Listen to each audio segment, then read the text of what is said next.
from your chairs. The basic rule is 3 movements you have to make. Here's the first movement. Step, touch. That's it. You don't need to be able to dance. Just step, touch, step, touch. That's the first one. So that's your feet. And the next one is your hands. You have to clap your hands. And then if you know the words, you have to sing.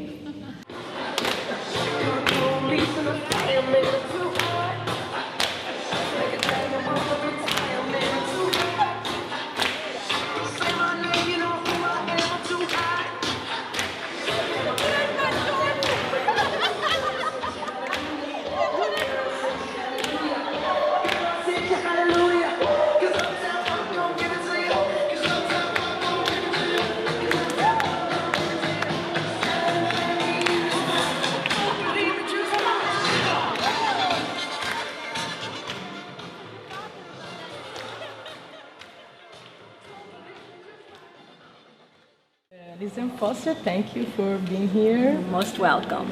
I'd like to start the interview asking about your experience in South Africa at first as a student. Mm-hmm. How was it to be a student in South Africa during the apartheid period? Mm-hmm.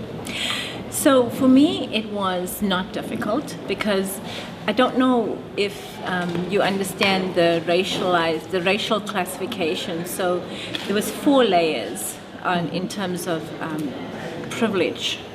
So the lowest was Aboriginal African people. Those were the Zulu and Xhosa people. It was their land. And they had the least amount of rights, and they had the most horrible classrooms.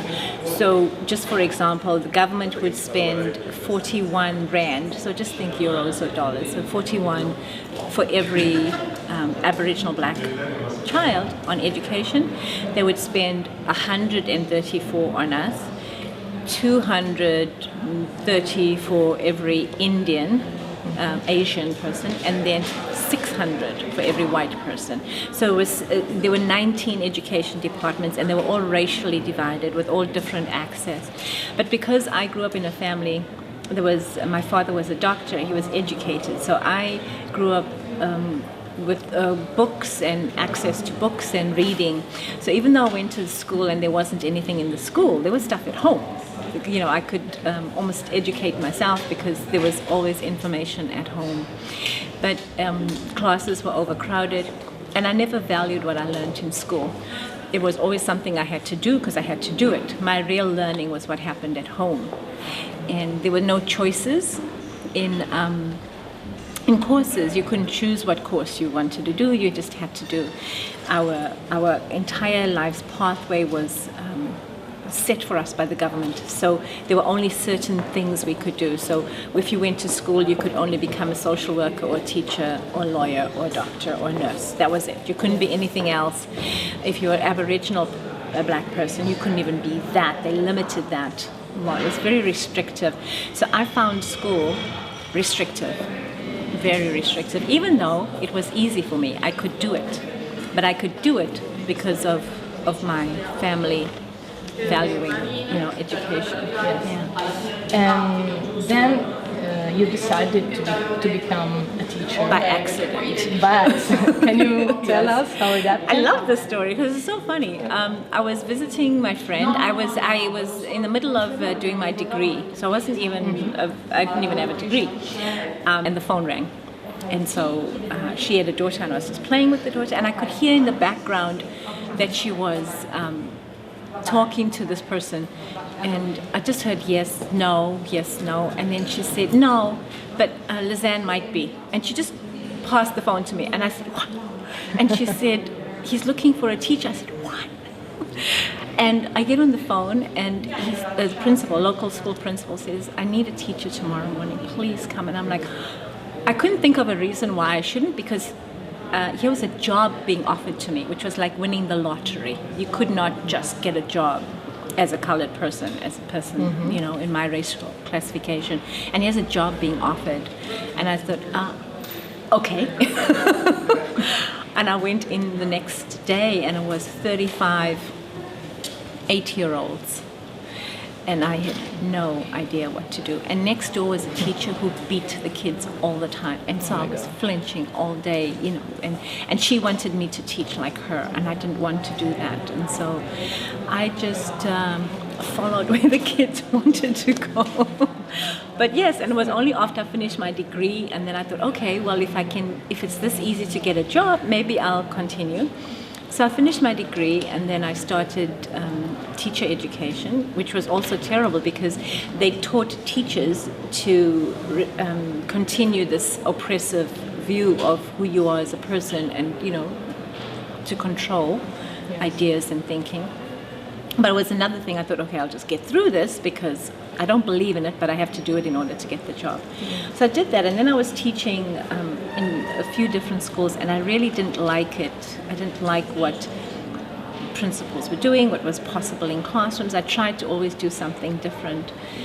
And it was only when I went to the 4th school that I taught at that I met a principal of the school who was radically different from anybody else. And he's the reason I keep teaching today. He Have was you ever amazing. thought to stop teaching? No, I can't. I think I teach all the time. I think I would, if I'm awake, I'm teaching.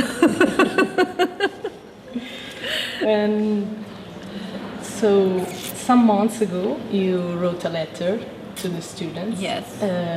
It was an apologize letter. Yes. And why should a teacher apologize? And not maybe, I think, maybe politicians should apologize with students. Yes. Well, of course, politicians should apologize, but they're not going to do that. I felt I needed to apologize because I felt I'm a representative of the system that I know is not good for you, but I have like to be in the system. inside. Yes, within, and I feel like I'm betraying who I really am. So I've always apologized to students. I've said, I'm sorry I have to do this.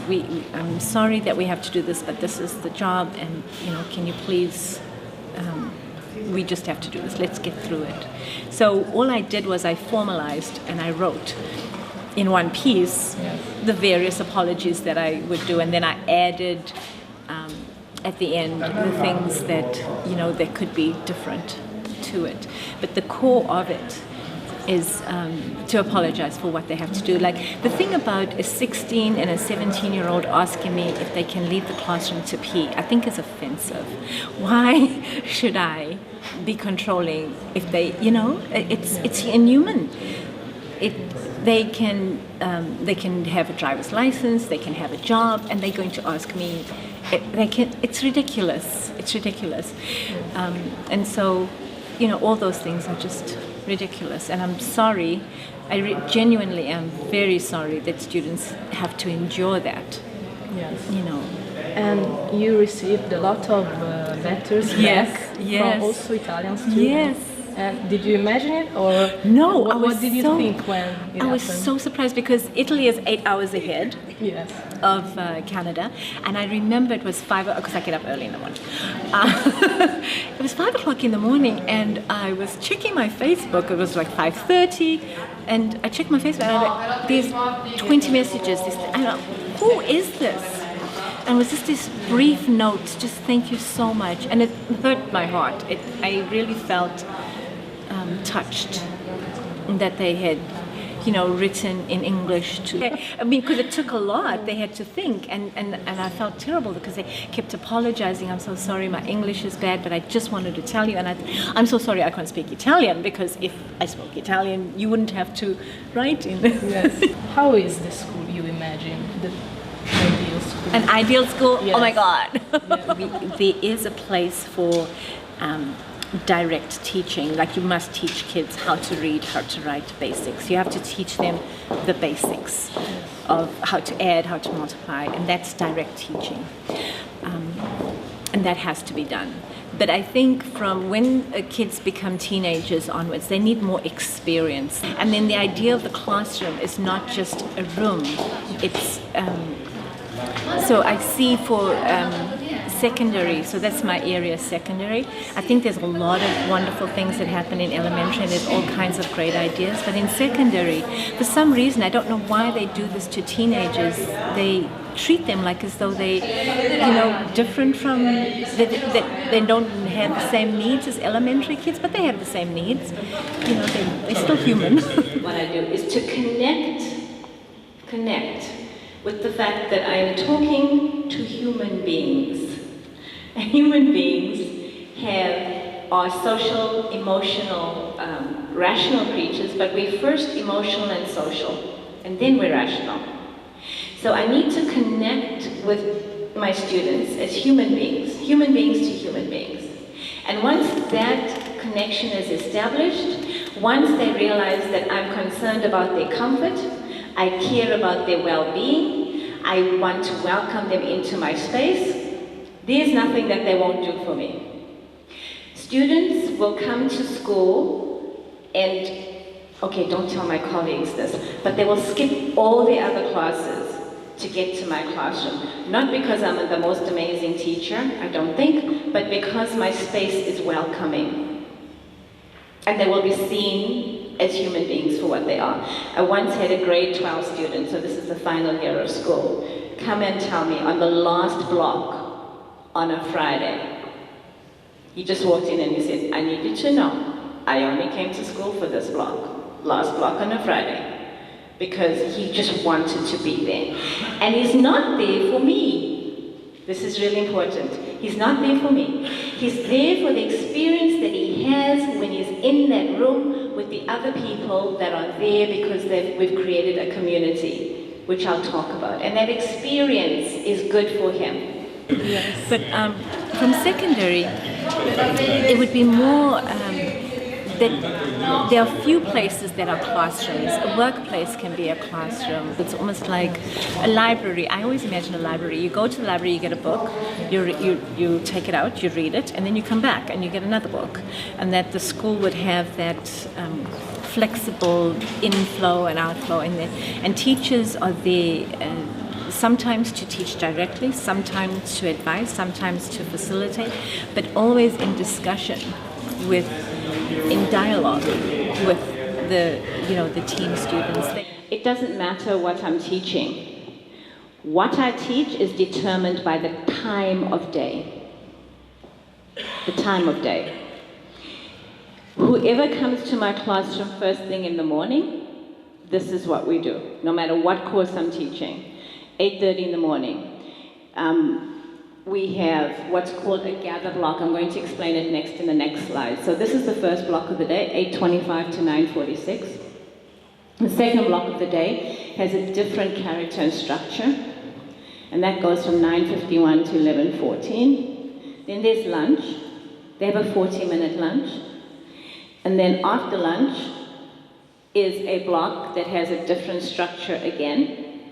And then the last block of the day. My students sleep at the beginning of the last block of the day. Well, some of them sleep, some of them just close their eyes. Difficult. Yes. It's difficult. I have spent a lot of my teaching career crying, and most often when I'm attacked by teachers. Not by parents, not by principals, but by other teachers. Not so much now, but in the past. I would be accused of breeding rebels. Why are you breeding rebels in your classroom? Why are you always on the side of students? Why are you doing that for students? And I don't know how to answer those questions, so it's difficult. But in my, I'm really lucky that I've never had, since that principal in South Africa who convinced me, I could be a teacher, since then I've been very lucky to have principals that who support what I do. They don't always understand why I do the things I do, but they do support it because they speak to kids. I was so worried